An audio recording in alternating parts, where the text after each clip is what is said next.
So now we are going to start with the identification flow for the molds. And molds have already been very complicated because we need to understand them in the perspective of clinical diagnosis, radiology.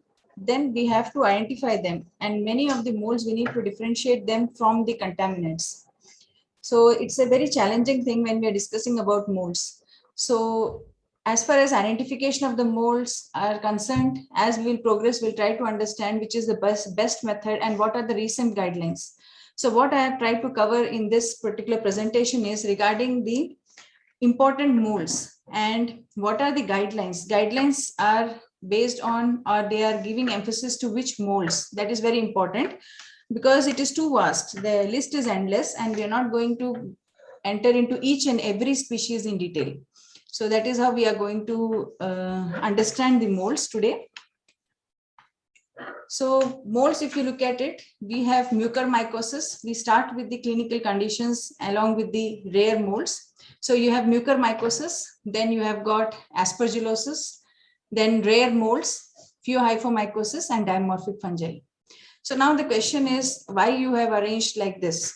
So the point is every year or every 2 or 3 years, you get very good guidelines which are given by ISHAM, by ECMM, by ASM, and they give diagnostic as well as management guidelines, updated diagnostic as well as management guidelines, which give the entire flow for mucormycosis, aspergillosis, rare molds, phaeohyphomycosis, and dimorphic fungi to an extent. So if you look at mucormycosis, they are a group of filamentous molds within the order Mucorales and Entomopterals. We know by now their environmental niches, it is not new to us. And the mode of transmission is inhalation, ingestion, inoculation. So most common site of infection which was documented by Redel et al. Was rhinoorbital cerebral mucormycosis around 25 to 39%, pulmonary around 24 to 30%, cutaneous subcutaneous 19 to 26%, gastrointestinal 2 to 11%, disseminated around 15 to 23%, and others were rare. Now, when we are saying or discussing this scenario, we have also seen the epidemic of mucormycosis along with the pandemic of COVID.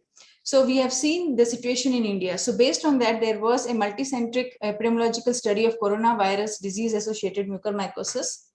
So in that study, there were around roughly 187 COVID-associated mucormycosis cases, and there were 100 non-COVID mucormycosis cases. So if we just look at the scenario, in COVID-associated mucormycosis, rhinoorbital were around 62.6%, and rhinoorbital-cerebral were somewhere around 23.5%. Pulmonary was 8.6%, and renal involvement.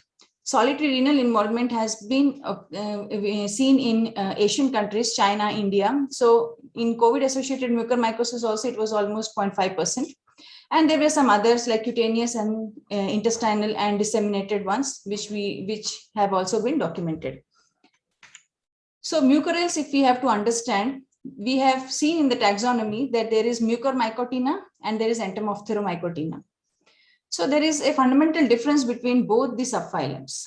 If we carefully look at it, Mucormycotina is worldwide. They are saprophytic. They are on the decaying and dead matter and agriculture and forest soils. They are distributed everywhere.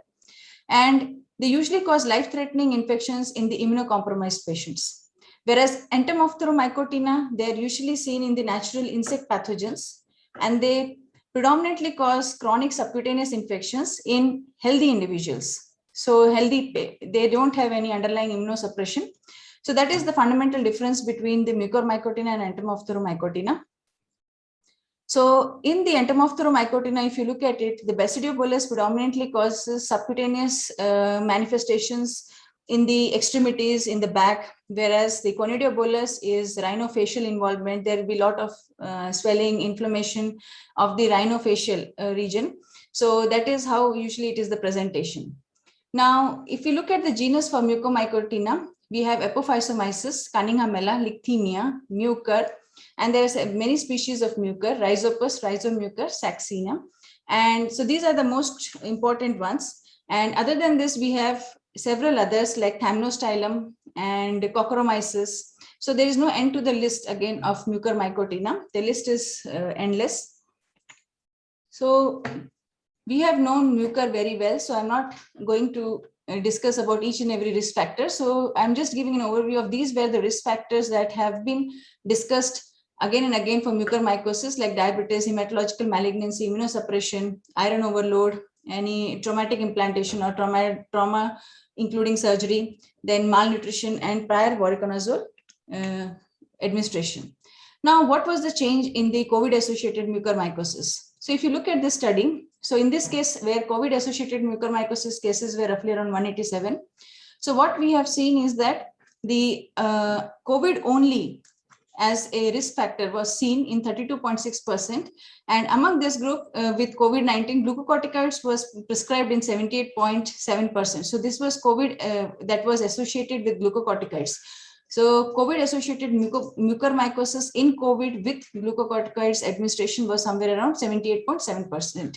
So this is something which has to be seen, but which was quite different from the non-COVID-associated mucormycosis. We can see the scenario is how it has changed during the COVID pandemic.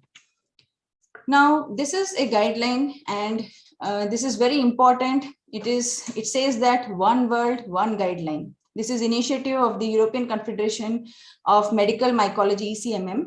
And if we religiously follow all these guidelines, it actually eases the flow of our diagnosis and our interpretation or our choice of which way to choose. And it also helps in antimicrobial stewardship. So there is a lot of effort put in, lot of studies that are taken and they are understood, and then the guidelines are framed. They include a lot of clinical trials also. So today we are not covering the treatment aspect. We are only concentrating on the diagnostic aspect. So management aspect we are not covering in this. So what does this guideline say? So whenever we look at these guidelines, they cover the clinical aspect because it is very important to get a first suspicion of any mold infection. Then over that, the radiological impression or the radiological diagnosis helps.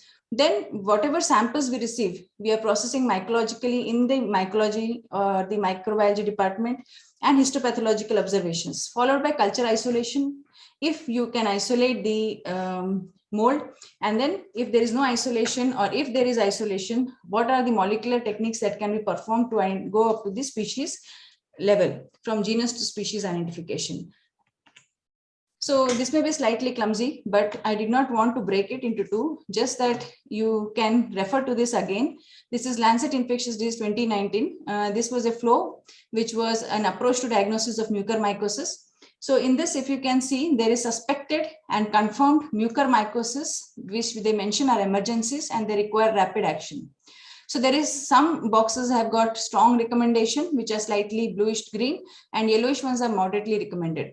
So if you look at it, the neutropenic patients with hematological stem cell transplant or solid organ transplant with persistent fever or respiratory symptoms, chest CT, you are seeing typical findings like reverse halo, more than 10 nodules, and pleural effusion. So for staging, again, it is very important. So CT, sinuses, chest, abdomen, pelvis. So all this actually comes down to sampling them. So then you have got a flow of sampling where you take biopsy, endoscopic or CT guided biopsy. Then grinding samples causes non-viability. This has been again and again mentioned during the samples. And then you proceed for direct microscopy using fluorescent brightener. So this guideline actually recommends the use of fluorescent brighteners like calcofluor, and histopathology with special stains like PAS and GMS. So typical findings that we'll find is non-septate or pauciseptate ribbon-like hyphae, at least 6 to 16 micron, they are wide. And there would be some vessel occlusion if we see in the histopathological microscopy. So second condition is diabetic. Now in diabetics, the usual presentation is facial pain, sinusitis, proptosis or amaurosis. And in that case, the cranial CT is recommended. Typical finding includes the bone destruction in the cranial CT, and cranial MRI, if you look, orbit or brain involvement will be there. And again, staging is done. So again, staging involves all the CT, sinuses, chest, abdomen, pelvis. Sampling again is in the similar way, and like biopsy, endoscopic or CT guided. And again, you are following the direct microscopy using fluorescent brighteners or culture media at 30 degrees centigrade and 37 degrees centigrade. So typical findings will be cottony white or grayish black colony. And then you proceed for susceptibility testing. In case of if you're getting good growth, then we will see again what are the recommendations for susceptibility testing. So this is how is the approach. So what are the different culture medias that can be chosen? I will discuss that also. Now, another condition is trauma, persistent fever or respiratory symptoms. So here there is a traumatic implantation of mucor, so of the mucorales. So you have got persistent fever or respiratory symptoms the patient is presenting. Chest CT, if persistent fever or respiratory symptoms are still consistent. So then again sampling is done here. And again you process for direct microscopy, culture and molecular identification. So you are proceeding for the direct microscopy, culture and molecular identification, preferably semi-nested qPCR, HRM, multiplex, targeted 18S, ITS or 28S or ribosomal DNA. Immunohistochemical staining with specific primary reagents is also helpful. Now we come to the scenario where there is an SCHAR. So imaging of injured regions can be appropriate. Whichever suitable imaging method is there, we can go ahead for imaging if there is an SCHAR. Then especially in Asian countries, in China and India, when there is no underlying disease and there is flank pain, fever, hematuria with sterile urine and blood cultures. So in that case, we have to go for ultrasound abdominal CT. Typical findings, what can be found is enlarged non-hydronephrotic kidneys with hypodensities, cortical rim sign. So this is again, from this flow, you are progressing for biopsy and serology. Here comes the role of serology, which is very, very important. Because culture findings may not be that much positive. So serology includes galactomannan and 1,3-beta-D-glucan. So positive assays actually support differential diagnosis or mixed invasive infection, because we know that for mucor, the beta-D-glucan and galactomannan will not be positive. So if it comes out to be positive, it actually helps us to understand that it is some other mixed infection is also there. And definitely we have to go for some other differentials. So again, if you look at in Asian countries, specifically for India, we have a lot of diabetic adults and it also incorporates malnourished children. So all this is involved here. So with malnourished children with broad spectrum antibiotic therapy with abdominal mass, distension or bilious vomiting with or without gastrointestinal bleeding. This is specifically for Indian scenario. So abdominal CT or MRI is recommended and typical finding will be isolated abdominal mass. So again, we are going ahead for sampling and serology, and we are further going for microscopy, culture media. If we get isolated colonies, or if we get the isolation, fungus is isolated, we can go ahead for susceptibility testing. And also with the isolate, we can further go for the molecular identification. So this approach is for mucormycosis. Now going ahead with this approach. So this is how the clinical presentation gives us the clue of the mucormycosis. So there are some surgical specimens which have demonstrated rhinoorbital cerebral coronavirus disease associated mucormycosis. So these are the images. Typically in that there was involvement of the teeth and the jaw was particularly involved. So that was very typical what was seen in case of the COVID patients. So if you see the first image, there is extensive primary cutaneous mucormycosis, and second one shows the erythematous skin, ptosis, palpebral edema, and there is limited ocular motility, what was mentioned by the patient, and right maxillary pain 6 days after symptom onset in uncontrolled diabetes. That is how they have referred to the ECMM have referred to various clinical presentations and compiled them. Then there is proptosis in the third case. This is proptosis with palpebral erythema and cavernous sinus syndrome 7 days after symptom onset in uncontrolled diabetes. Then there is necrotic purulent palatal ulcer. So we can see necrotic purulent palatal ulcer that is there. So, and cavernous sinus syndrome 8 days after symptom onset in uncontrolled diabetes. Rhinocerebral mucormycosis in a female child. And there is a 52-year-old man with persistent neutropenia, post-chemotherapy, sinusitis, and skin necrosis. Then we can find a black SCHAR as typical skin lesion in mucormycosis. So this is one of the several lesions on right forehead, ear, and cheek in non-diabetic hematopoietic stem cell transplant recipient with pansinusitis. So here we have come to the clinical scenario in case of mucormycosis. Now this gives us the clue what fungus we have to suspect. So we have to be very careful while collecting the samples and while sending to the laboratory. Now, what are the recommendations on imaging studies in mucormycosis? What imaging is important? What recommendations have been there for imaging?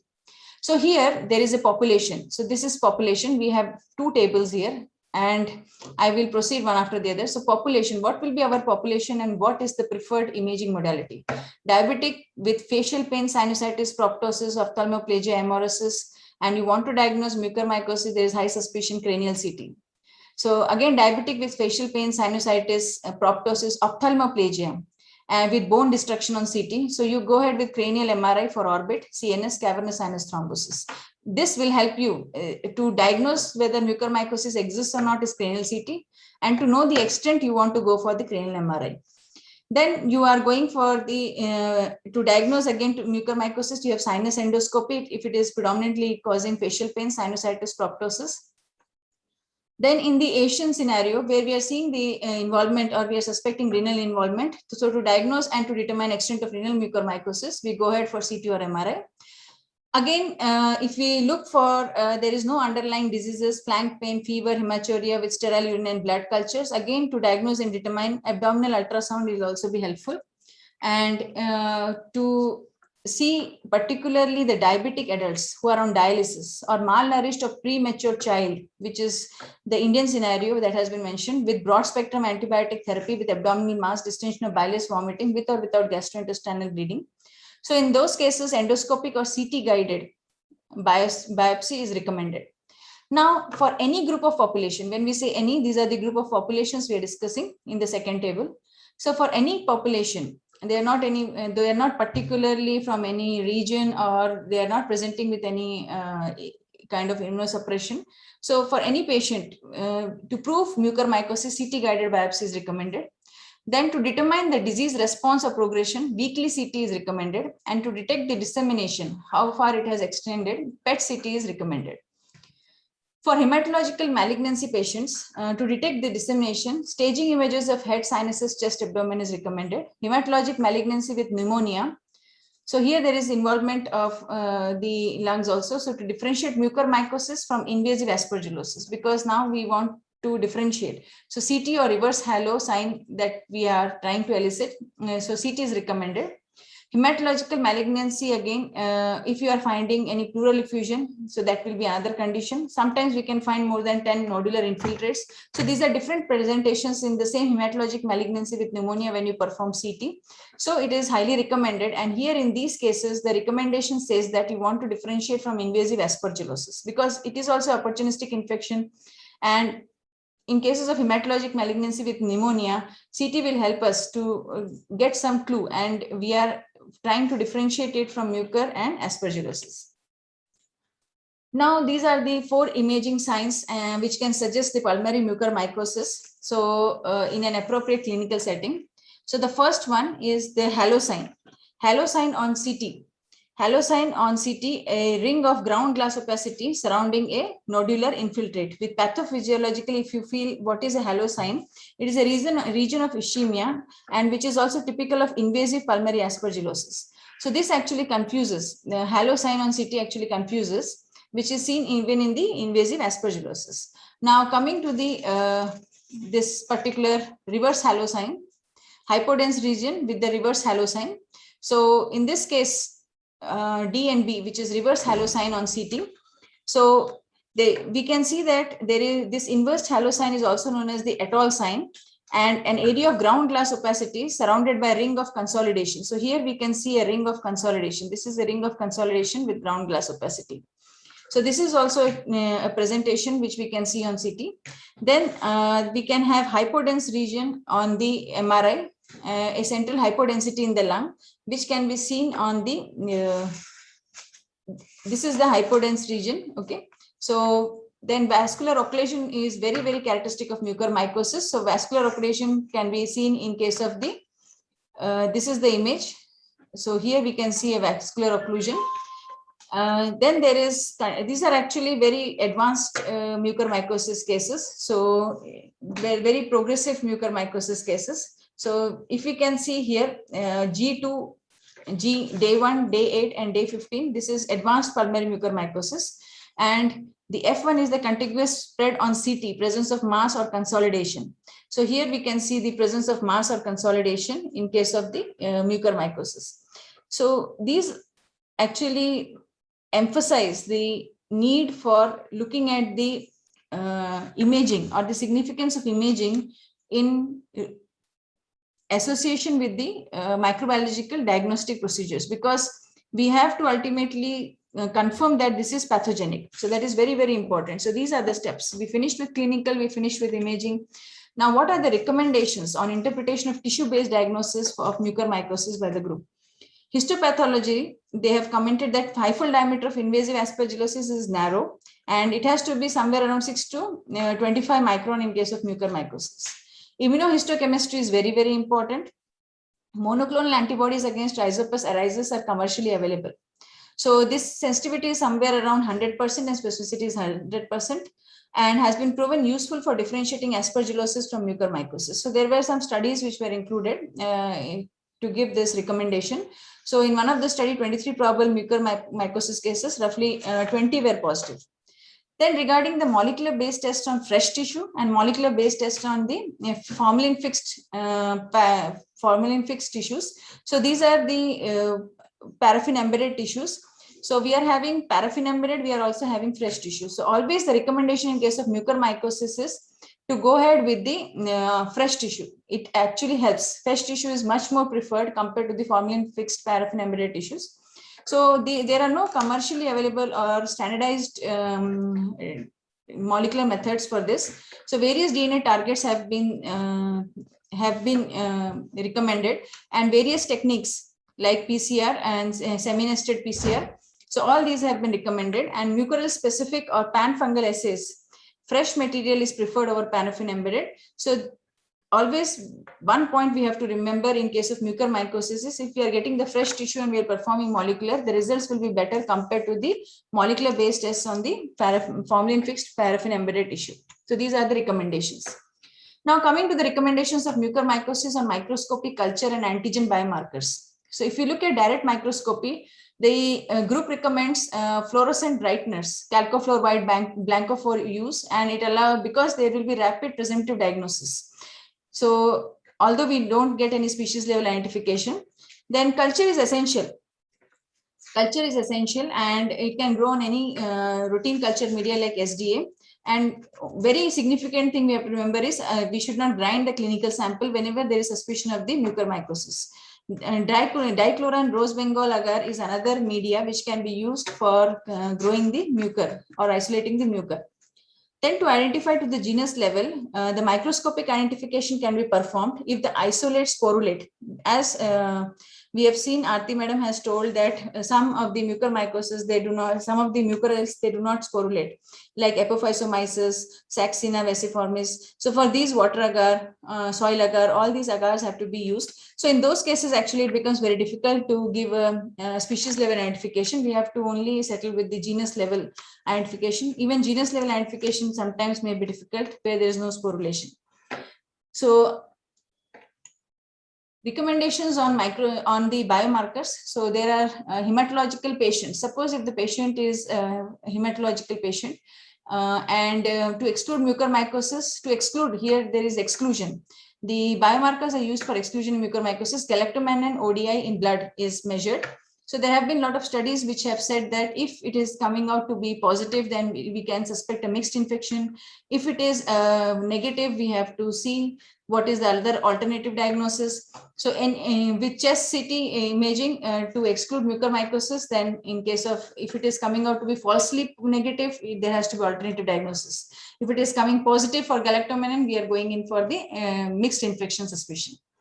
Now, any patient with positive chest CT imaging. So first was the hematological patients, then with any patient with chest CT imaging.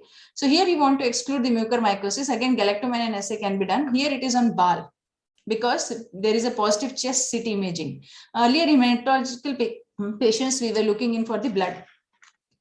So again, here also it is like we can see how many cases are missed with galactomannan, and those cases which are missed with galactomannan positivity can be called as mucormycosis cases.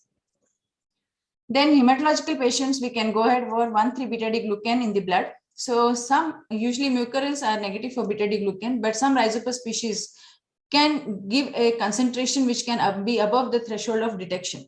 So they can have some amount of, which can confuse us also. So they can actually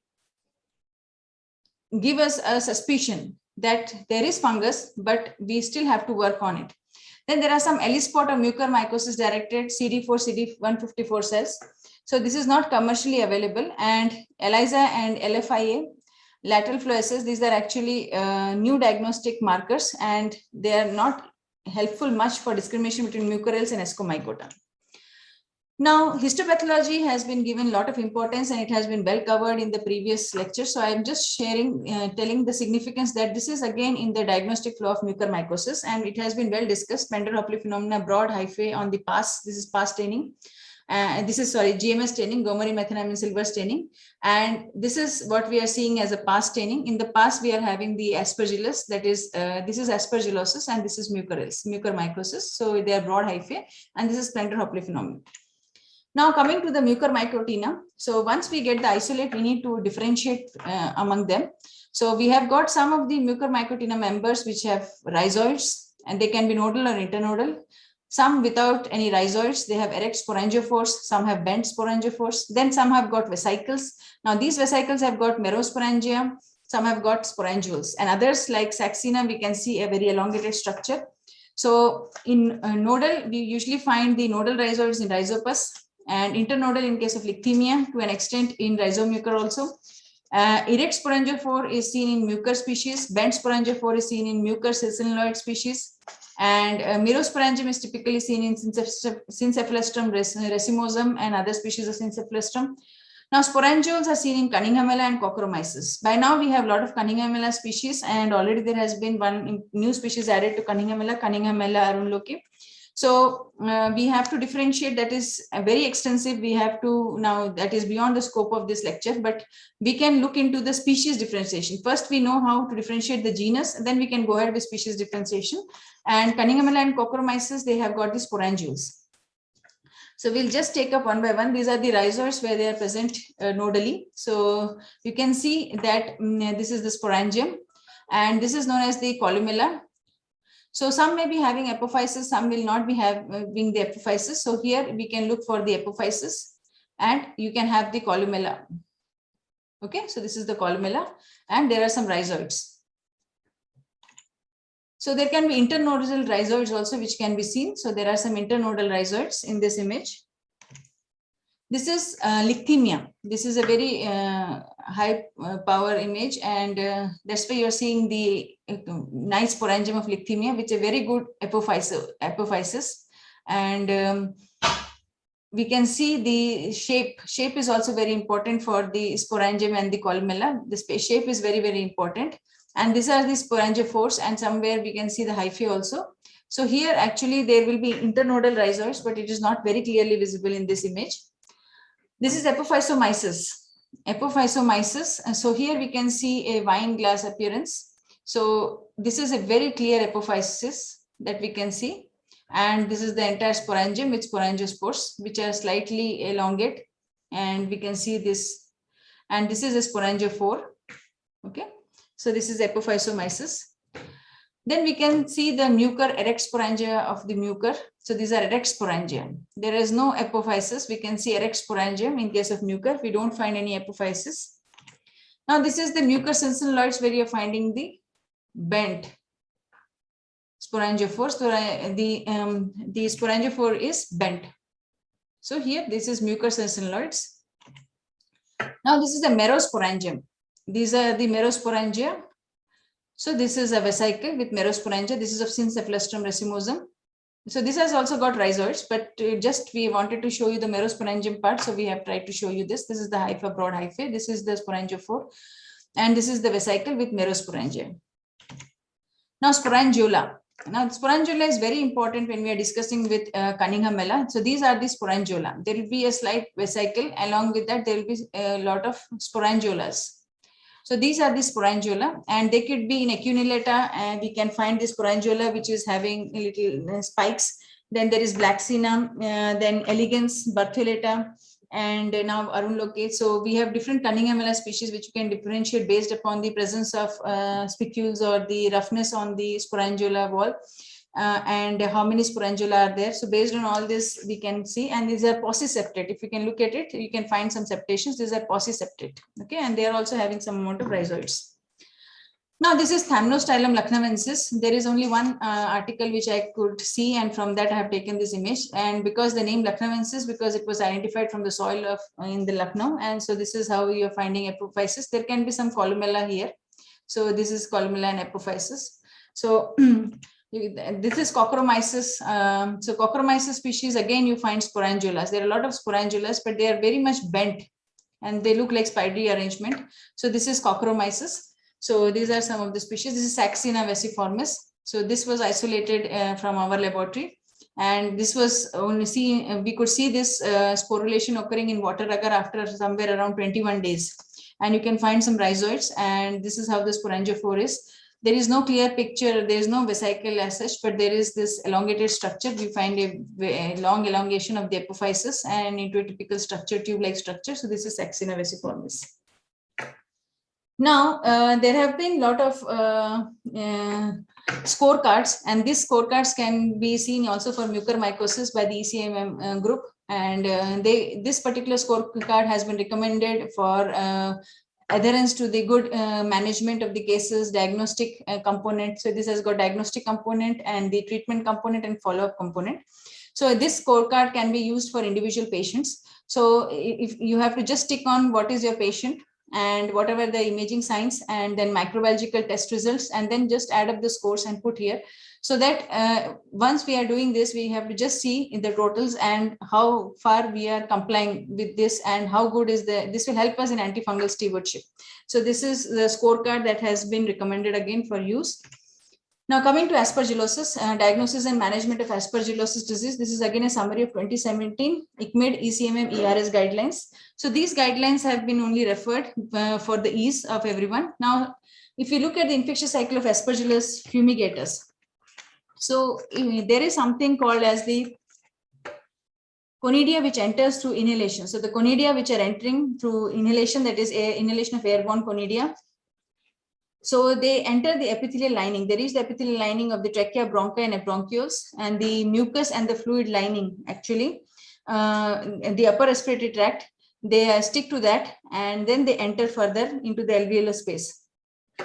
Now these fungal products, if you look at it, they enhance the colonization through tissue injury and attachment to epithelial cells. So this is how they are attached to the epithelial cells and damage basement membrane. So now the conidia get the foothold and they start germinating over here and invade the surrounding lung tissue.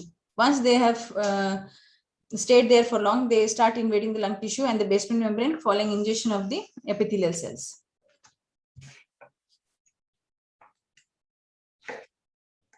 So Aspergillus is ubiquitous.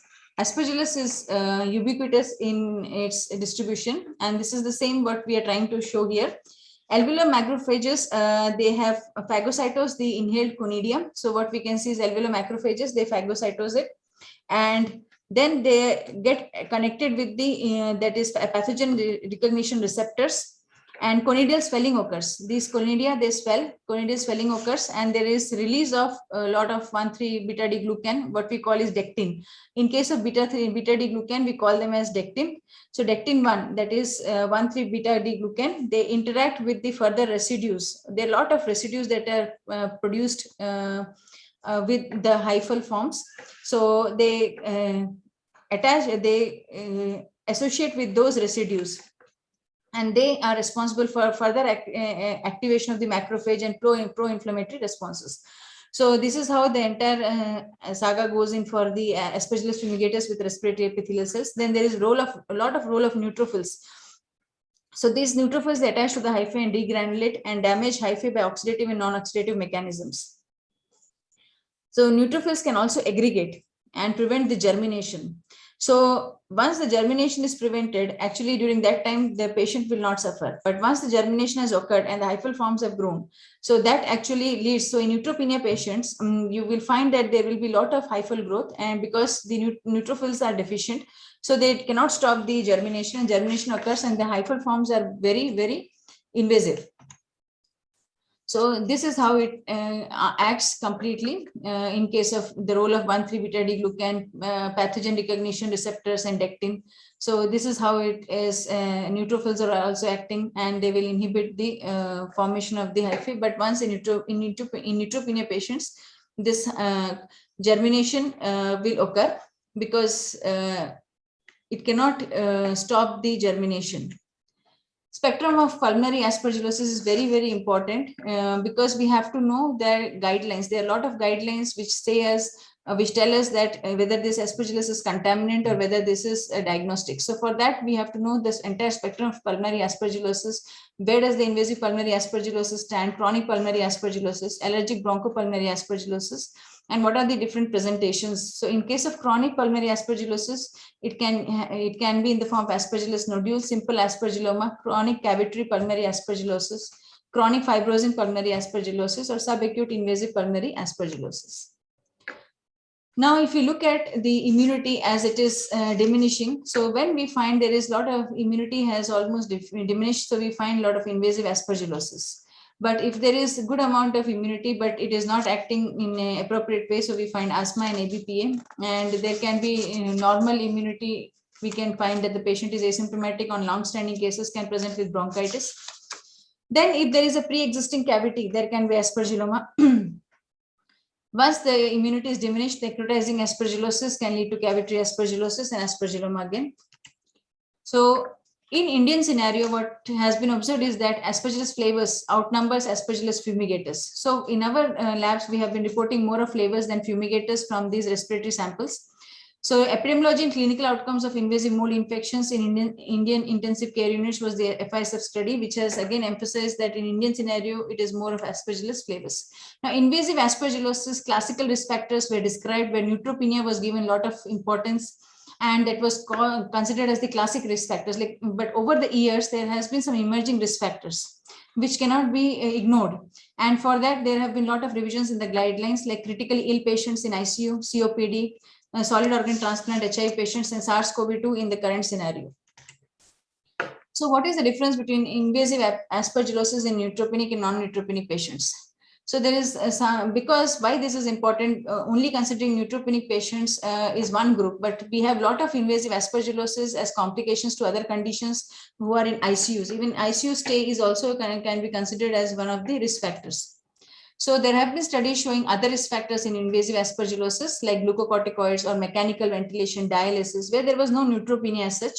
The lymphocyte count was good, but they were having these risk factors. So later on, it was thought that these risk factors are very, very important. These should not be ignored, and these can also be considered as risk factors for aspergillosis.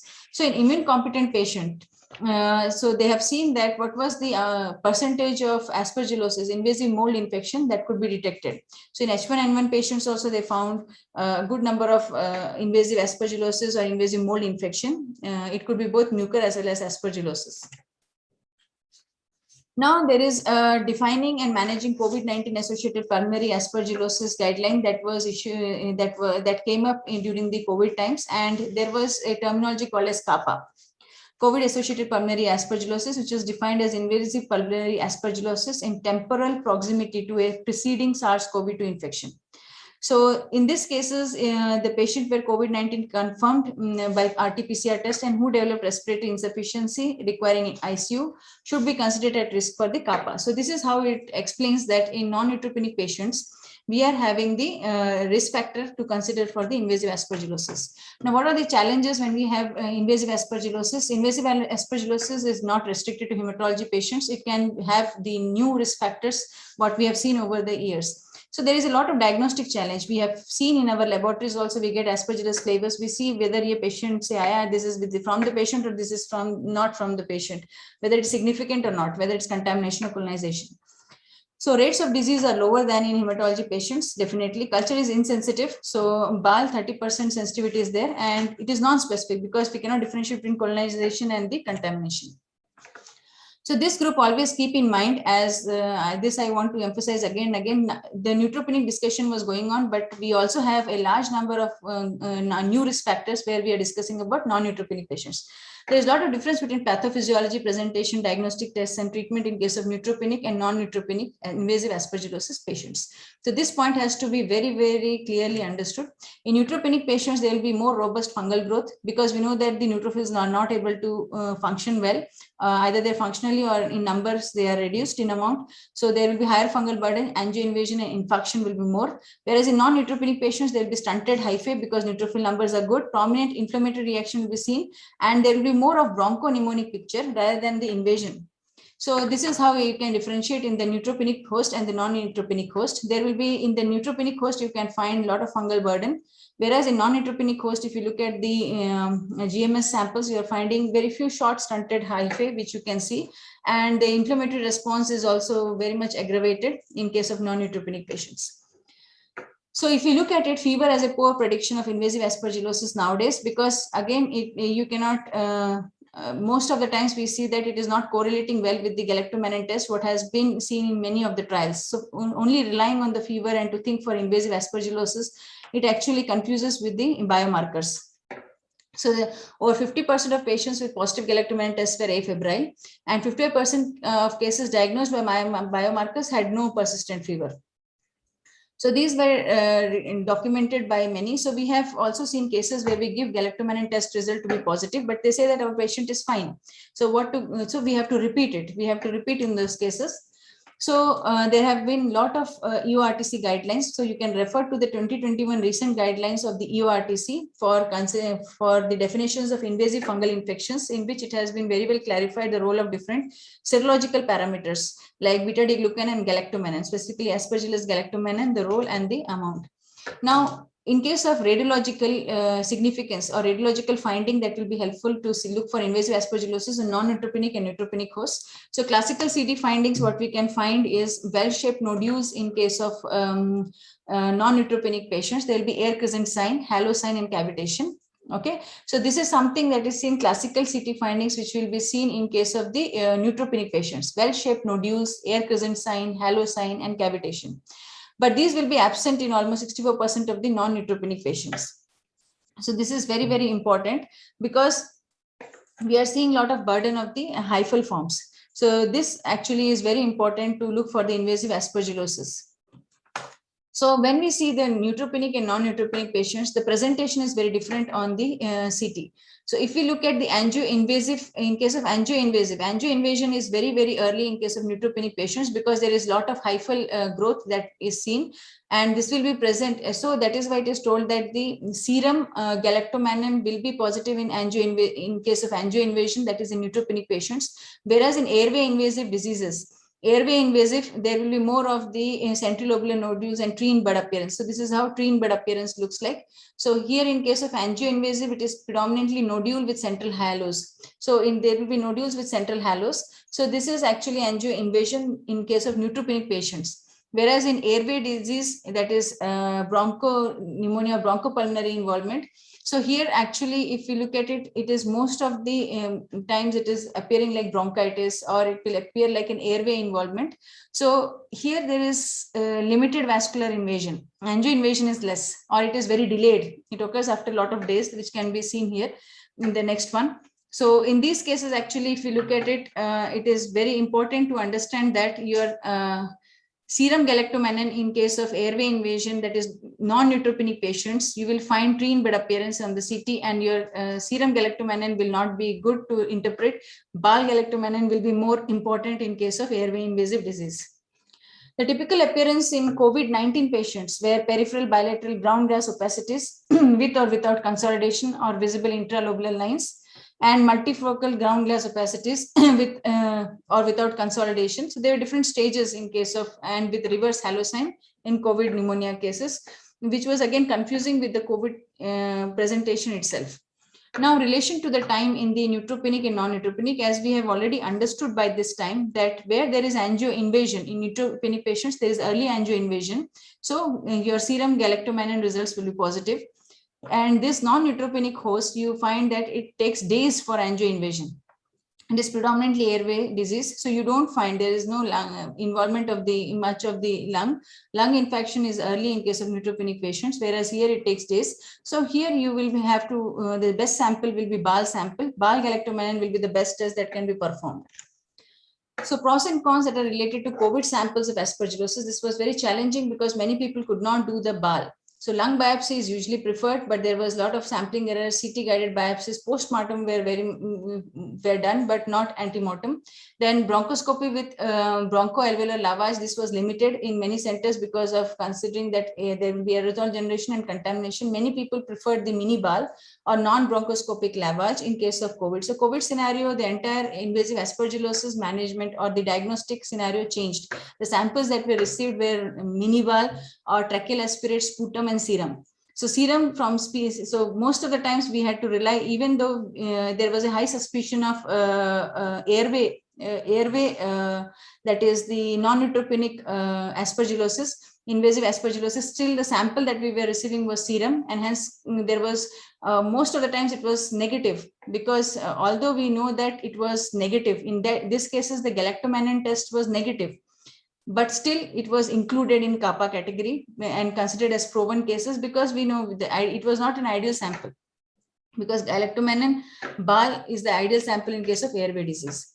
So there were a lot of definitions for kappa, which you can again refer. Okay, so like histology, if there is invasive growth or not, or combination, then microscopic indexes, whether how far we are getting the growth, what is the threshold of the growth that we are getting, what are the imaging characteristics, what are the clinical factors, what have been observed for whether there was febrile illness, chest pain, rub, pleural effusion.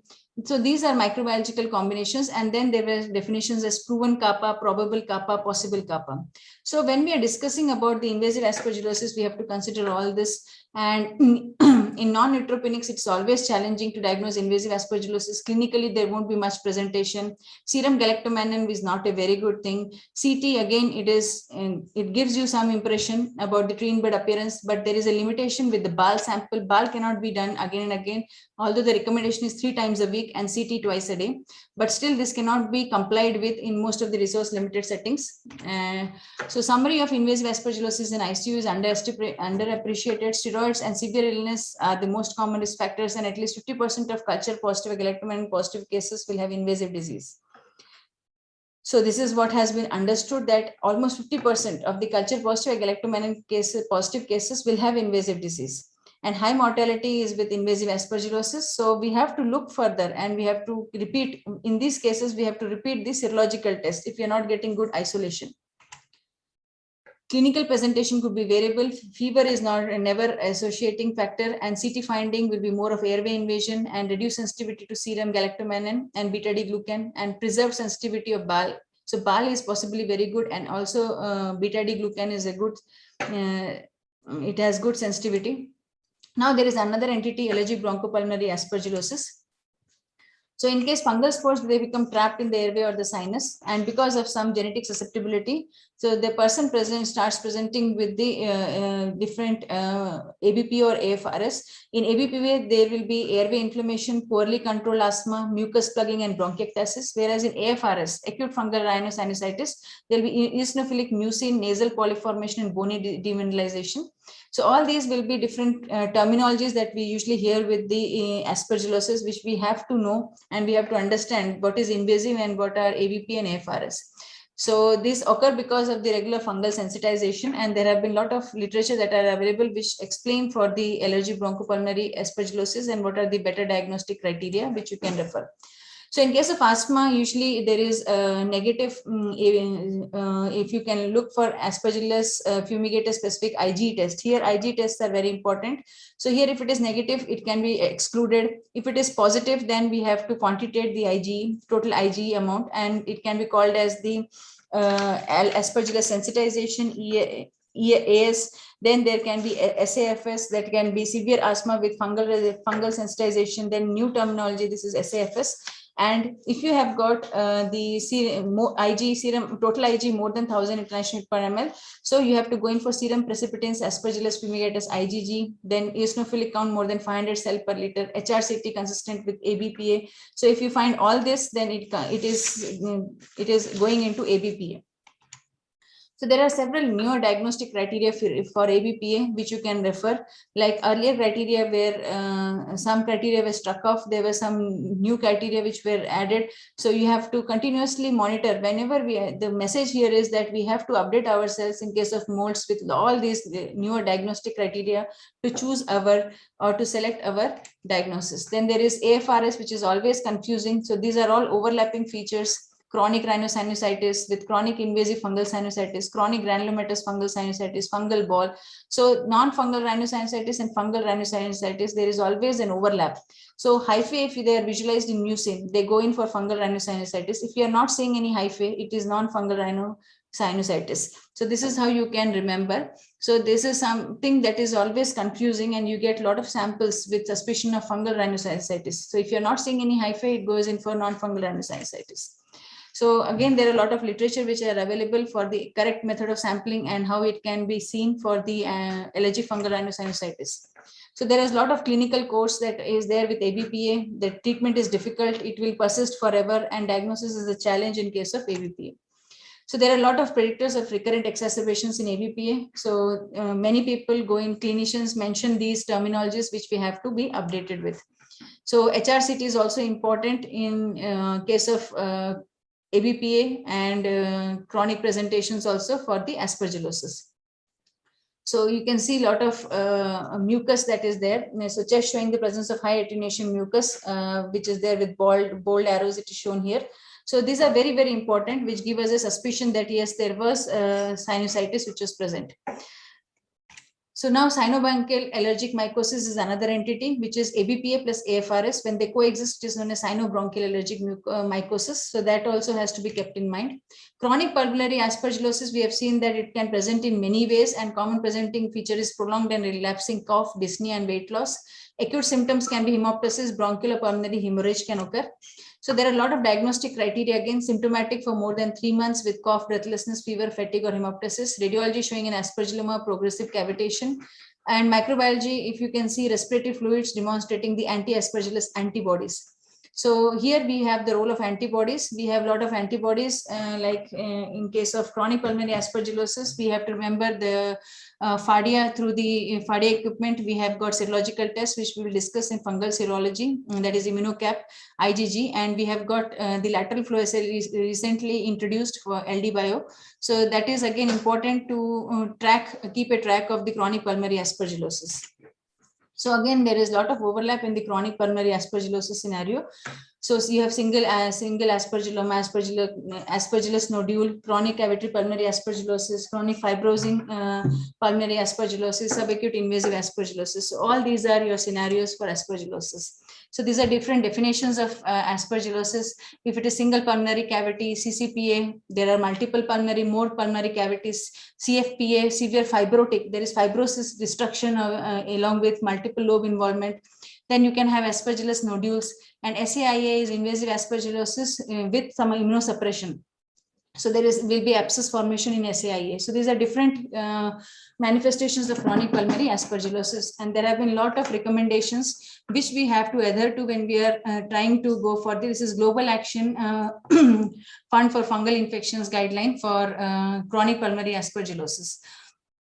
So they have described the clinical manifestations, radiological features, and microbiological evidence of aspergillus infection, either positive aspergillus specific IgG or sputum microscopy results. So these are very, very important, and mycobacterial infection should be ruled out with smear or gene expert or mycobacterial culture. So this again is very, very important.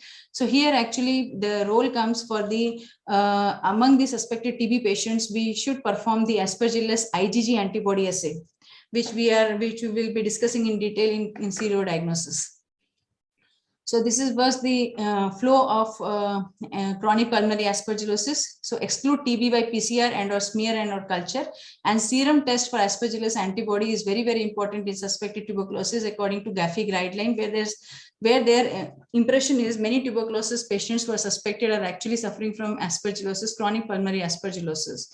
So their recommendation is for the aspergillus antibody assay. So you have different manifestations again for aspergillus nodules. So there is a lot of emphasis on the imaging in case of the chronic pulmonary aspergillosis and the manifestations of the biomarkers. So there are different guidelines, again, recommendations for imaging and BAL aspergillosis for neutropenia patients and for hemoptysis for any patient with any infiltrate. So you can choose always BAL, or CT guided BAL is the best sample. So for samples for microscopic examination, histopathological examination, PAS, GMS, fluorescent dyes have always been recommended, immunohistochemistry. Then you can have what are the various samples, how the samples have to be treated in case of invasive aspergillosis. So this is again very important. If you receive a sputum sample, to achieve a homogeneous sample, you need to liquefy it with mucolytic agents. So when to see the fungus with more clarity, and to achieve optimal recovery of aspergillus from BAL by centrifugation. So this centrifugation is very important for BAL or bronchial aspirates. So there are a lot of recommendations for aspergillus sample pre-treatment. Then what are the various media that can be used for primary isolation from deep sites, from non-sterile sites like sputum or respiratory aspirates. So high volume sputum culture has shown to have a very good recovery rate, and identification of species complex, actually it will be facilitated by using special media like malt extract agar, Zapec dox agar. So these are some things which have been very much recommended in all these guidelines. So they allow us for better identification of the conidia, and the conidiophore and conidiogenesis is very, very good in case of aspergillosis on this media. Now, MALDI-TOF has got a very important role in case of identification of aspergillus species, and sequencing by ITS and beta tubulin and calmodulin. So these also are very, very important, and to identify the aspergillosis. Now, Aspergillus galactomannan is very, very important. So this again has several guidelines in different patient groups, and this has to be again taken care. What should be the interpretation? So there is screening. We do screening galactomannan, we do diagnostic galactomannan. So these are some of the recommendations for the galactomannan in blood sample. So beta-D-glucan assay is again important because it is a pan-fungal assay. So there can be a diagnostic and screening assay again in case of glucan. So you can refer to these screening. So we will refer to these serological tests again in detail. So these are some things which are very important in understanding the aspergillosis. Now there are some lateral flow devices which will be covered in detail in serodiagnosis part. Now these have been very significantly used to diagnose invasive aspergillosis and also with chronic pulmonary aspergillosis. So these also will be carefully covered in case of serodiagnosis part. Now coming to the PCR on BAL, that is bronchoalveolar lavage or CSF. So there either the BAL PCR or the CSF PCR has been recommended. And the recommendation is of the level of B2. There is these different scorings that they have given. That is, there is a good amount of recommendation for the PCR on bronchoalveolar lavage or the BAL fluid or the CSF fluid. And commercially available, some of the PCR assay kits have been shown to be performing very well. So it can be either on the whole blood. Now we have got some recommendations on whole blood, serum or plasma, but the recommendations are again here, the sensitivity varies from different kits. So that selectivity is again variable. So we have to refer for these updates. So again, there are some biopsy materials on which molecular diagnostics have to be performed. So biopsy, this is a recommendation for biopsy. High sensitivity has been seen for biopsy with visible hyphae. If we are not seeing, there is no visible hyphae, the sensitivity is 57% and specificity is 96%. So with fresh samples, again, the sensitivity is good, whereas with the paraffin embedded samples, the sensitivity is definitely lowered because you find very few conidia in that. So there are different molecular diagnostics based on the samples, there are different guidelines. Now, aspergillosis or non-respiratory spectrum, whenever we are finding this isolation from these suspected cases, we have to be sure that all our tubes, there should be multiple tubes. Nail samples have to be at least split into 5 different pieces, and they have to put it in more than one tube, and all tubes should grow the same fungus, so that we are ruling out the contamination or the laboratory contaminant that is growing, and we know that it is from the patient. Now there is Global Guideline for Diagnosis and Management of the Mold Infections, which is again an initiative of the ECMM with ISHAM. So this is again very important. Which ones are called as the rare molds? So there have been a lot of countries which have participated in defining the rare molds. So we have finished mucormycosis, we finished aspergillosis, now we are entering into the rare molds. So what are these rare molds? If you look at it, India has also very actively participated in this guideline formation. And we have also documented a lot of these rare molds. So these pathogens include the Fusarium, many of the few hyphomycosis, that is melanized fungi, Fusarium, Lomentospora, Schistosporium, Rasamsonia, Scopula ripsis, Penicillium, Talromyces species other than Talromyces marnofi, which was earlier called as Penicillium marnofi. Now they are called Talromyces species. In that, Talromyces marnofi, Pacillomyces, Puperocillium, and Schizophyllum species, including other Basidiomycetes. Schizophyllum is by itself a Basidiomycetes. So this actually is known as the rare mold guideline. So if you look at it, Fusarium is causing superficial infections as keratitis in immunocompetent hosts, and it can cause severe disseminated infections in immunocompromised individuals. So we know that most cases are caused by Fusarium solani species complex, and Fusarium oxysporum to an extent causes is the second complex which is causing the most of the burden of the cases. So the mode of transmission is through inhalation of the airborne microconidia or through direct inoculation through traumatic injury, including burns. Now, diagnosis of fusariosis, there is a clinical approach because in immunocompromised hosts, especially hematological malignancy in neutropenia patients or hematopoietic stem cell patients, solid organ transplant patients. So these group of patients we should suspect for fusariosis. And propagation is very, very fast in case of Fusarium, particularly it enters the bloodstream. So in case of Fusarium, blood culture, in case of these suspected or high-risk groups is very, very important. So for screening, for some members, it has to be sent for screening, and for where we find fungemia, which has been established there, where there is febrile illness, definitely blood culture is very important in case of Fusarium. So ability of Fusarium species has been found to propagate because of the Alluroconidia. They break and they invade from the invading hyphae and they enter the bloodstream. Then there is necrotic erythematous, papular or nodular skin lesions, which are often evident in the immunocompromised patients with systemic fusariosis. So ideal method of diagnosis of fusariosis include blood cultures, positive in 40% of invasive cases with faster detection of the fungus, growing fungus in the blood culture bottles. And the ideal is the fungal blood culture bottle, but most of the laboratories are managing with the standard aerobic bottles, but that is there the positivity rate may be slightly lower, but still the preferred sample for fusariosis is blood culture. If you are finding a systemic, you want to screen for systemic fungal infection, so where you suspect fusariosis.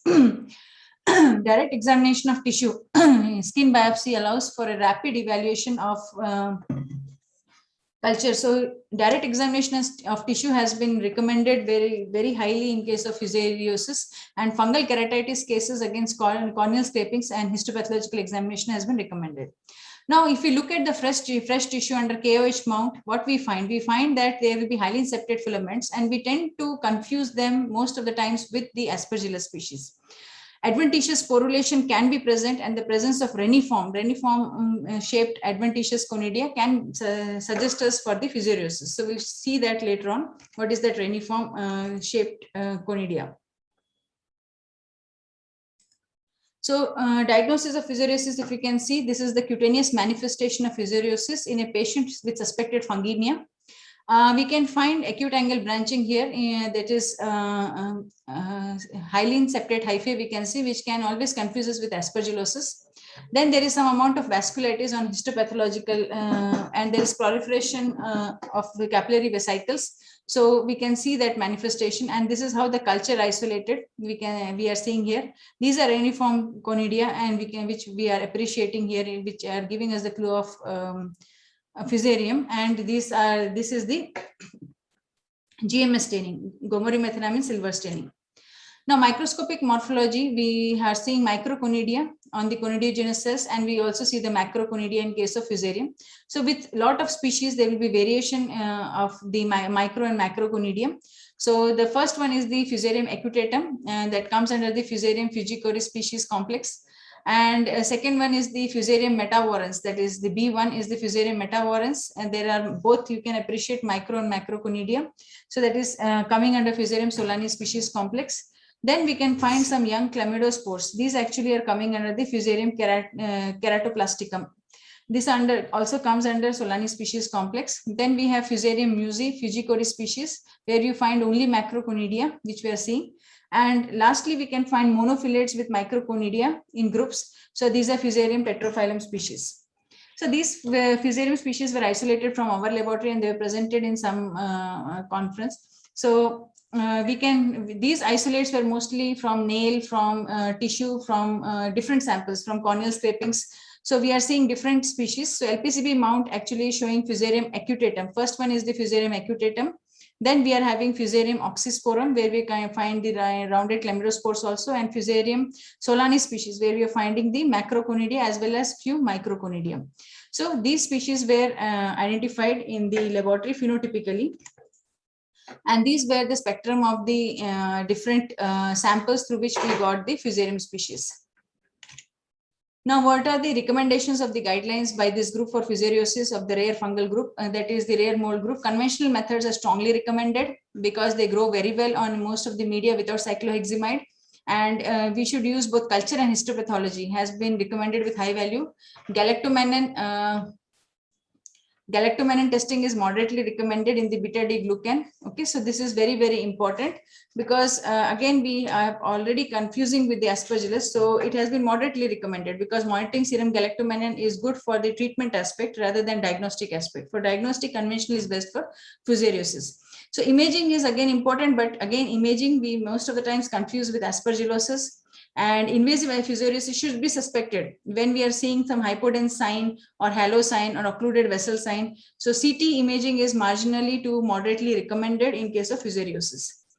And molecular-based diagnostic testing is not widely available. There is no standardized techniques, and susceptibility testing of all isolates is strongly recommended for epidemiological purposes and is marginally recommended for informing antifungal choice of fusariosis. So it is not for treatment management that is recommended. It is recommended for epidemiological purpose. Now there is lomentosporiosis. Yesterday in taxonomy, we have read about Lomentospora prolificans, which was earlier Scedosporium prolificans. If you look at the world scenario, we are finding that India stands somewhere around the 0.1 to 0.49 per million population. So that is the number of cases we are finding.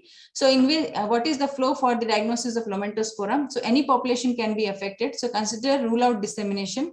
And cystic fibrosis patients, actually, we find most of the times they can be presenting with Lomentospora. So imaging is very, very important. Direct microscopy, highly melanized, dichotomous, irregular branching septate hyphae can be seen. So this is a melanized fungus, and culture can occur from any site, or blood cultures is important. And respiratory tract, we have brain heart infusion, IMA or SSE, SSL plus medium. And antifungal susceptibility testing is to inform the antifungal treatment. In case of Lomentospora, it is recommended to inform for antifungal treatment. And antigen antibody detection, if it is available, it can be performed, or else we can rely much on the histopathology and molecular methods as well as Malditov. So these are the different recommendations. So the guideline group strongly recommends obtaining infected tissue and body fluids from histological evaluation and culture. And currently there are no commercial available serological tests, and there is use of broad range PCR with subsequent hybridization of microarray identification, which is again not standardized. It is still under process. Histopathology and imaging has been given a lot of importance, and the guideline group moderately supports the usage of positron emission tomography PET scan in case of disseminated Lomentosporiosis and CT of the brain. Conventional radiography of bones and chest is marginally supported.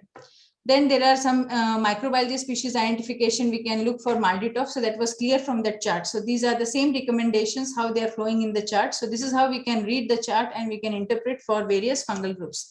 Now, next rare fungal mold that has been told is Scedosporiosis. Scedosporiosis, where does India stand, is 0.1 to 0.49 per million population. So here again, if you look at the flow, any population, first you rule out any dissemination. Cystic fibrosis is always suspected with Scedosporium. Imaging is very important on suspected sites with CT, MRI, X-ray. Direct microscopy will show irregular septate hyphae. and culture from any site is okay. We have to progress for culture, and antifungal susceptibility is to inform for the antifungal treatment. Histology shows irregular septate hyphae, and further we can process through molecular and Malditoff. So Schistosporium, we have understood that there is Boydii, Epiospermum, Auranticum, and Dehugi. These are some of the species. Some cases of Dehugi were also reported. And Schistosporiosis, mostly it causes two different varieties of diseases, mycetoma and pulmonary. This is one is eumycetoma, another is Schistosporiosis. Schistosporiosis spectrum includes pulmonary, cutaneous, and cerebral infections. So this is what is about schistosporiosis. Pseudo-Escherichia is a state of Schistosporium boydii growth on blood agar. You can see. So one is a teleomorph, another is a anomorph stage. So this is the teleomorph stage which is growing here, and we can see a clestothecium which is already ruptured, and we can find some spores. Now coming to pheohyphomycosis, pheo means dark, which is caused by heterogeneous group of melanized dermataceous fungi that have a worldwide distribution and are found in soil, wood, and decaying matter. So there is a huge list of pheohyphomycosis. We are not going to cover each one in detail. So according to this particular group of pheohyphomycosis, again, there is a ECMM guideline about the pheohyphomycosis. So Alternaria, Orobasidium, Bipolaris, Chitomium, Cladophilofora, Cladosporium, Calvularia, Exophiala, Exorohylum, Fonsesia, Helminthosporium, Lomentospora, and Acroponis. These have been given a lot of significance. Although Alternaria, we consider it to be a contaminant many times, yes, Orobasidium also, but these are ones which are actually Cladosporium to an extent, which are responsible for, they are reported as contaminants, but they are also responsible for many of the pathogenic conditions. So pheohyphomycosis situation in India is around 0.5 to 0.9 reported cases between 2009 to 2019 per million population. And invasive infection due to pheohyphomycetes or dermataceous or black fungi, any population, cystic fibrosis, hematological stem cell transplant patient, or solid organ transplant recipients, imaging procedures are very important on suspected sites, CT scan, MRI, X-ray. Direct microscope, it will show darkly pigmented, dichotomously branching septate hyphae, and culture from any site is recommended. And antifungal susceptibility testing is strongly recommended. It is not strongly, it is moderately recommended to guide for the treatment. And antibody and biomarker is again moderately recommended. These green ones are the strong recommendations. Direct microscopy, culture from any site, histology, and molecular. These are the ones which have been strongly recommended, and rest are the moderately recommended for dermataceous fungi. So these are some of the melanized fungi that have grown from our lab. So here you can see that the reverse side, there will be always a pigment that you can appreciate in case of melanized molds. These are different presentations. This is one where there was a nail involvement. You can find always, in most of the times you find some involvement. Yellow nail will be seen in Neocycladium, which is very, very common. Or sometimes there can be some blackish appearance in the nail. So yellowish or blackish discoloration of the nail usually suggests that it could be a melanized fungi. This is a case of eumystoma with discharging granules, and we can see some black color of granules, very tiny granule that is present, which was crushed, and where we could appreciate the presence of eumycetoma. It was a black granule. So there have been a lot of mystoma cases that were reported from our laboratory, which was because of, this is Neocycladium, Trematosferia. Then there are a lot of other hyphae. This is about the histopathological appearance of the melanized fungi, where you're finding eumystoma. So we can find some black granules. So imaging is very, very important. In eumystoma cases, it is strongly recommended that it should be ultrasound guided biopsy that has to be done. This was already discussed by Ujjwal madam about the Medicopsis romorai case. So this again we can find. So these kind of molds, actually these are very difficult to sporulate, and they are very difficult to identify. So this is how you look at KOH. This is some melanized growth that you will be, melanized hyphae that you are seeing in the KOH mount, potassium hydroxide mount. Again, this is melanized. These are the curvularia after isolation and LPCB mount, how you are appreciating the presence of curvularia, symphoidal arrangement. So this is symphoidal arrangement of the conidium. So these are curvularia species. This is bipolaris, and bipolaris, if you do the germ tube test, it gives on both sides, you can find the germ tube appearing. So this is bipolaris. So this case was actually bipolaris cactivora. It occurred from involvement of the eyes, so keratitis patient. So this is bipolaris. Again, it has got symphoidal conidiation. This is some this is some of the non-sporulating melanized fungus which are very difficult to identify, and for these molecular tests are highly recommended. So this is Neocytiladium, which was observed also from a case of eumycetoma. Initially, it was not sporulating much. Later, we found that it was very nicely sporulating with some kind of arthroconidia we can see. So this is Neocytiladium. And this can cause nail infection. This can cause eumycetoma. It is a melanized fungus. This is Chitomium, where you can find a lot of setae. And this is perithecium we can find. So this is actually a Chitomium. This is a melanized fungus. Most of the Ascomycetes, yesterday in taxonomy, we have understood that most of the melanized fungi, they fall under the Ascomycetes. So this is how it looks in LPCB mount. You find a lot of setae, and these are the perithecium in which you can, and then there are a lot of spores also. This is a teleomorphic structure of Chitomium. This is eumycetoma case. Histopathologically, it is showing melanized fungi. Now, if you look at it, these are different arrangements of the or the different morphological structures that you have to appreciate in different melanized fungi. This is Pleurostomophora richardsiae, where you are finding collarate kind of structure, and you are seeing a lot of conidia that are present. This is Bipolaris. There are various species of Bipolaris, Spicifera, Bipolaris, Cactivora, Hawaiiensis. So we need to differentiate between species. Molecular identification is the best one. Otherwise, you have to measure the number of cells, the texture, the shape, the arrangement, and the so number of cells. So all these things have to be measured. This is the Carvularia. We have a lot of, again, varieties of Carvularia. So a lot of species of Carvularia, Carvularia lunata. So there are a lot of Carvularia species. Then we have got Exorohylum longistratum. So this is Exorohylum, which can again be identified from most of the keratitis cases. This is Cladophilophora bantiana. This again causes a lot of systemic manifestations and pheohyphomycosis. These are the wet conidia, which Madam had already discussed in conidiogenesis. These are melanized fungi. This is Fonsesia. In case of Fonsesia, we can find a fillet kind of structure which is seen, and then we can find the arrangement of the conidia. So this is Fonsesia pedrosae. And we can see Ochroconis gallopova, where we are seeing the two-celled clavate appearance. This is Ochroconis gallopova. Then we are having Phyalophora verrucosa. So these are having fillets. So these are phylladic. Most of the structures can be symphoidal arrangement, conidiogenesis, some are filladic. So you have to remember, in case of melanized fungi, there are a lot of collarate, fillets arrangement that is seen in case of melanized fungi. And this is Pheoacrimonium, where we are seeing a lot of robust phylloids, so that very gently they are rising. So that is there. So microscopy pre and post culture is very important, because we see a lot of pleomorphism and pleoanamorphism in case of melanized fungi. Homothallic Ascomycetes, that is Cleistothecia and Perithecia, are also seen, and mostly black molds are heterothallic Ascomycetes.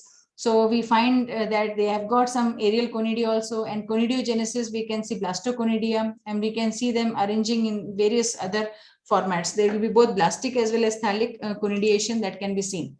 In annelidic, we can see anneloconidia. We have also seen phyllidic or phyaloconidia, and some are coelomycetes, that is conidia born within the sexual structures, are known as conidiomata. So these can also be seen with the melanized fungi. Now, physiological features are also important when differentiating between the melanized molds, that is cyclohexamide tolerance, nitrate, urease, salt tolerance, carbon assimilation profiles, temperature tolerance. Now, molecular characterization has been recommended for many of the melanized fungi, including this Porothrix, which is a dimorphic fungi. So we can have various targets. There are different targets for different melanized fungi. So melanized fungi spectrum, if you look at it, eumycetoma is caused predominantly by Madurella. We have a lot of species of Madurella mystomatis, tropicalis, fahali, Pyrenochaetae, Leptosphaeriae. So these are different species that we can see. Chromoblastomycosis is caused by Fonsesia, Phyalophora, Rhinocladiella. Pheohyphomycosis, if you look, it is a larger term, in which in pheohyphomycosis we have got allergic fungal rhinosinusitis, not because of Aspergillus, but because of Bipolaris or Carvularia. Allergic bronchopulmonary mycosis because of Bipolaris and Carvularia. Then we have got Tinea nigra, subcutaneous nodules, keratitis, bone and joint infection, peritonitis, pneumonia, brain abscess, disseminated diseases. So all these are present. Then Rasamsonia is something that has been not reported much from India, but still the Rare Mold Committee has recommended some of the guidelines, which goes, and there are strong recommendations again for culture, microscopy, and molecular methods. And they have got this kind of conidial arrangement, and they have got melanized appearance. Schizophyllum and other Basidiomycetes, these are Basidiomycetes, so they will have some growth that will be there on the plates, which can be appreciated. Out of the Schizophyllum commune has caused majority of infections, whereas other forms, usually eye infections are very, very common with Schizophyllum. India has got around 0.1 to 0.49 per million population. And if you look at it, there is in the cavage mount or in the samples, if you look at it, you will find some spicula arrangement in case of the Schizophyllum, whereas you can find some clamp connections. They usually have clamp connections. This is how they are identified. And there will be a lot of basidia that will be growing on the plate, whitish basidia that will be growing on the plate. So that actually tells you about the Schizophyllum on the plates, clamp connection. So it can be from any population, chronic granulomatous disease, hematological diseases, strong recommendation for direct microscopy, culture, histology, and molecular methods. Scopulariopsis, if you look at it, Scopulariopsis, brevicolis, Acrimonium, Brumpty, Candida, these are some of the other significant trail mold, and this is somewhere between 0.1 to 0.49. And in the diagnostic flow, again, if you look at it, direct microscopy, culture, and histology and molecular methods have been given a lot of significance. And there are different species, they come under Ascomycota again, and there are different structures that you can see. You can see teleomorphic forms, these are ascospores and ascus, and these are the asexual spores that you can appreciate. Penicillium species as such are contaminants. They don't cause much of the diseases. There are several penicillium species which have been defined as Talromyces, like Penicillium marnifi, purpurogenum, and now called as Talromyces marnifi and Talromyces purpurogenus. So penicillium species actually cause hypersensitivity pneumonitis. So if you look at it, India, some northeastern belts to an extent has got 0.1 to 0.49 per million population is the infections caused by penicillium species. And we have Penicillium canis, then Penicillium capsulatum. These are some of the species of Penicillium. Penicillium capsulatum, Penicillium chrysogenum, Penicillium citrinum, Penicillium decumbens, Penicillium roqueforti, Penicillium spinosum. So these are some of the penicillium species that we should remember, but most of the times they are contaminants. Non-marnifi Telromyces, again, they are reported to cause some of the infections. They are usually present ubiquitously. And most of the times we have got Talromyces marnifi, which is a dimorphic fungus that has been reported. Now, this is the flow for the recommendation of the flow. India has got no reports of non-marnifi Talromyces. So there are no reports of non-marnifi Talromyces from India. And invasive infection due to non-marnifi Talromyces, the significance has been on direct microscopy, culture, and molecular methods. Pacillomyces varioti complex is composed of varioti, sensu stricta, pharmosus, diversicatus, bruneolus, and dactylectromorphus. So these are some of the ones which are important. Immunocompromised patients with indwelling catheters, they're responsible for causing some of the manifestations.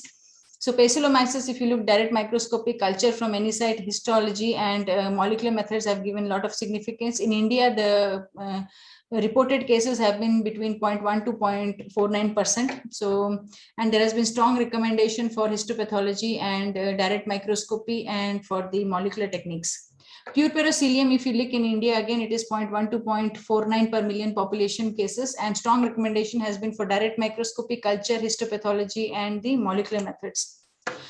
Now, we are entering into dimorphic fungi. So among the dimorphic fungi, we know the regular dimorphic fungi, Histoplasma capsulatum, Paracoccidioidomyces, and Coccidioidomyces, then the Blastomyces dermatitidis, Talromyces marnifi, Sporothrix schenki. We will discuss something about Emergomyces, which is a new genus of dimorphic fungal pathogens causing disseminated disease among immunocompromised persons globally. So dimorphism is the ability of a fungus to generate free-living vegetative cell types that are either yeast or hyphal forms. So morphologically, there will be in two forms, yeast or hyphal forms. Now, this dimorphism can be because thermal or chemical. So thermal is temperature-based dimorphism. Predominantly, dimorphism is seen in the Ascomycota, to an extent in Basidiomycota and Glomeromycota group of fungi. Among the Ascomycota group of fungi, the dimorphic fungi include the Blastomyces dermatitidis, Coccidioides, Coccidioides spodosi. These are different species, Imitis and Posadacea, and then Histoplasma capsulatum var. Dubosei, Histoplasma capsulatum var. Farsimonsum, Paracocstioides brasiliensis, Lacasia lobai, Penicillium, or that is Talromyces marnofi. Now this name is Talromyces marnofi, Sporothrix schenki. And among the Escomycota, to an extent where some dimorphism has been discussed, include the Orobasidium pullulens, Yarrow lipolytica, Candida albicans, Hortae vanica. Because in Candida albicans, we can see that if the growth is kept for a long time, we can find some fine hair-like structures growing. So it is again slightly dimorphic. Hortae wernicki, Vangelia dermatitidis, Emonsia parva, crescens, Buvera bassinia, and Metarhizium species. Now in Glomeromycota, if we look, Mucor bacilliformis, Mucor cincinoides, Mucor genuensis, Mucor racemosus, Mucor roxy, these have been considered to be dimorphic, not necessarily thermal. They have based on some chemical also. And Basidiomycota, under Basidiomycota, Malassezia firmifer, Ustilago madis, these have been considered to be dimorphic. So if you look at dimorphic molds, these are very important to us, and these we already know about them. So route of infection is pulmonary in most of the dimorphic fungi, whereas in case of skin infection, route of infection skin penetration is through Sporothrix schenki, Lacasia lobai, Orobasidium pullulens, Hortae wernicki, Mangiella, Dermatitis, Malassezia. There could be multiple routes for the Candida. So pathogenic dimorphic fungi. We are not discussing about opportunistic pathogenic dimorphic fungi. We are discussing about pathogenic dimorphic fungi which are endemic and they cause always systemic manifestations even in immunocompetent. So they include Blastomyces dermatitis, Coccidioides immitis, Posadacea capsulatum, Histoplasma capsulatum, Paracocstiosis, and Talromyces marnofi. Now, there are some insect pathogenic dimorphic fungi. So these are some of the ones: plant pathogenic dimorphic fungi and non-pathogenic dimorphic fungi. So factors which induce dimorphism are thermal dimorphism. So these, what we have discussed predominantly or we read usually, are thermally dimorphic fungi. And physiological changes that attribute to these include the thermal triggers, which actually have changes with the ATP, and that is how they transform to the yeast forms. So there are a lot of triggers. Cysteine is required for operation of shunt pathways to allow the melanin and the other cytochrome pathway to act. So recent discoveries of novel systemic human pathogens with a thermally dimorphic pathogenic phase of budding yeast was discussed, and it was the phylum Escomycota. Under the phylum Escomycota, under this group, there were a lot of Agelomycetaceae has got lots of dimorphic fungi, Emonsia, Emensilopsis, and all these are dimorphic fungi. So Emensia crescens and Emonsia parva, these have been shown to consist of adirospores. These are special structures through which we see and identify them. So these were reported in one case in Italy, Spain, China, and India. There was one case of Emergomyces pasturina, and Emergomyces africans was discussed. 56 cases have been reported in South Africa, Orientalis in China, Emergomyces canadensis has also been reported. So these are some of the species which are dimorphic, which have got yeast forms at 37 degrees centigrade, and they lack adirospores, classically associated with genus Emonsia, and henceforth they have been called as Emergomyces. They do not have adirospores, whereas Emonsia has got the adirospores. So there is another Blastomyces. There is a new species, Blastomyces percussus. So there are different phylogenetic studies going on among the dimorphic fungi, and we can also see the clinical manifestations of these dimorphic fungi. So they can be skin presentation in the skin, mostly in HIV patients. These have been studied, and you can find small budding yeast-like forms on the GMS, on the PAS stains, and also on the HNE stains. So these are some lesions which are shown here in the picture. This is how they are producing the cutaneous manifestations, Emergomyces. So this is the past stain where we can see, and this is the slide culture after the separate forms have been recovered. So there are slender conidiophore with terminal or multiple conidia. So these are the yeast forms that can be seen. Emergomyces orientalis has been reported from China. This is causing disseminated infection in the torso and the legs. Cutaneous manifestations are seen, these spots of Emergomyces. Lot of manifestations are there. CT is again important for confirmation of these mold infections, dimorphic molds. And we can see multiple yeast cells in case of Emergomyces, budding yeast cells. And this is how they look on the culture, the saprophytic form and the yeast forms, which can be seen. And these are the microscopic appearance of the yeast forms as well as the mold forms of the different dimorphic fungi. So there are different literatures which are available. You can go through it in detail if you want to know about the Emergomyces species. So they have been documented literature of different species. So this is something that is coming up, and this has been reported from many places, and it is not inhibited by cycloheximide. It can grow on any media, slow to moderate at 30 degrees centigrade. You have a lot of differential diagnosis for it. And there are widespread cutaneous manifestations as well as extrapulmonary manifestations, pulmonary manifestations of these Emergomyces. So there are a lot of knowledge gaps that are there with the Emergomyces species, and they can which need to be studied further. So these were my references, and I think I have taken a lot of time. So how much did I exceed? Ma'am, almost half an hour. Yes. So yes, because this was entire thing for Mould, so I okay, I've delayed it. So I'll stop with this. So thank you very much. So next speaker, we can go ahead. Thank you, madam. Any questions? If there are, then we can take up in the email. Yes, ma'am. So actually, ma'am, it was very detailed and informative presentation. So it will help all the participants in the diagnosis of molds. So it was very nice presentation, ma'am. Thank you.